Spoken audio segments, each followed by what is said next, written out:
սովորում ենք իդեալական ֆրենչի գաղտնիքները դաս առաջին։ Նախ եւ առաջ պետք է ընտրել խիտ պիգմենտավորված պինդ սպիտակ ներկեր, քանի որ այս փուլում պետք է մոռանանք երկրորդ շերտով աշխատելու մասին։ Ինձ մոտ Profi ֆիրմայի ստեմպինգի համար նախատեսված ներկն է, ես այն խառնում եմ մեկ այլ գույնի հետ։ Այստեղ շատ կարևոր է, որ վրձինն ամբողջությամբ թաթախենք ներկի մեջ եւ մաքրենք այնքան, մինչեւ համոզվենք, որ վրձնի ծայրին գունդ չի առաջանում։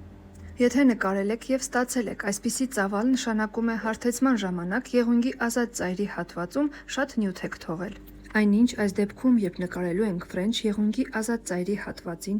շատ ավելի քիչ նյութ ենք թողնելու, քան դա անում ենք սովորաբար։ Հաճախ հանդիպող սխալներից մեկն էլ այն է, երբ մենք չենք կարողանում եղունգի աճման կետերի հատվածներում ստանալ հարթ անցում։ Այս դեպքում պետք է վրձինը տանել հակառակ ուղղությամբ, որտեղ աշխատելու է վրձնի բարակ ծայրի հատվածը եւ ստանալու ենք իդեալական անցում։ Դե իսկ հաջորդիվ կխոսեմ ֆրենչի տեխնիկաների, կպչուն շերտի, բաֆի, խաշտոցի եւ տոպի մասին, եթե այս հոլովակը ունենա 1000 սրտիկ։